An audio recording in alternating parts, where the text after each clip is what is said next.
آج کل اہلیان اسلام میں مختلف دینی مناہج اور افکار کے لحاظ سے بہت سارے انتشار وقوع پذیر ہو رہے ہیں، اور وہی انتشارات جو ہے سوشل میڈیا پر بھی کسی چھپے ہوئے ہاتھ کی ایما پر جو ہے وائرل کیے جا رہے ہیں۔ تو مسلمانوں کے درمیان کوشش کرنی چاہیے علماء کرام کو کہ تفرقہ اور انتشار جو ہے کم سے کم کیا جائے، لیکن بدقسمتی سے اگر علماء کرام خود ایک دوسرے کی تکفیر کرنے لگے، انتشارات کو ہوا دینے لگے، تو پھر عوام ہے، ان کی اتنی خطا نہیں ہے جتنی کہ پڑھے لکھے لوگوں کی ہے اور علماء کرام کی ہے۔ جہاں بھی تعبیرات کا اختلاف ہو کسی بھی مکتب فکر کے ساتھ، وہاں پر ہمیں چاہیے کہ صبر و تحمل اور بردباری سے ایک دوسرے کی باتوں پر ہمدردانہ غور کیا جائے اور ایک دوسرے کے موقف اور پوائنٹ آف ویو کو سمجھنے کی کوشش کی جائے،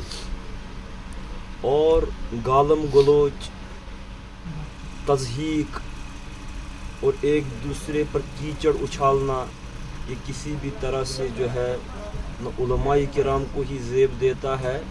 اور نہ مسلمانوں کو ہی زیب دیتا ہے۔ تمام اقوام عالم میں مسلمانوں کی جگ ہسائی صرف اس لیے ہو رہی ہے کہ مسلمان کے ساتھ دست بگریبان ہو رہا ہے، اور جو غیر اقوام ہیں، جو غیر افکار ہیں، نظریات ہیں، وہ ہماری اسی آپسی باہمی رساکشی کا جو ہے فائدہ اٹھاتے ہیں۔ میں یہاں پر اس لیے بھی آپ سے بات نہیں کر رہا ہوں کہ کون صحیح ہے کون غلط ہے، اور نہ میں کسی ایک مکتب فکر کسی ایک منہج کی وکالت کر رہا ہوں۔ میں ایک عام انسان کی حیثیت سے، ایک درد دل رکھنے والے انسان کی حیثیت سے، بحیثیت اس سماج کا ایک فرد ہونے کی حیثیت سے تمام علماء کرام سے بھی گزارش کرتا ہوں، عوام الناس سے بھی گزارش کرتا ہوں کہ ہمیشہ جو ہے ایک پیار محبت اور بھائی چارے کی فضا کو قائم اور دائم رکھا جائے۔ خاص کر مسلمان ایک دوسرے کے ساتھ اگرچہ وہ ایک دوسرے کے نظریے کو سبسکرائب نہ بھی کریں، تب بھی جو ایک دوسرے کی تکفیر بازی نہ کریں، ایک دوسرے پر ہاتھ نہ اٹھائے، ایک دوسرے کے خلاف اپنی زبان استعمال نہ کرے،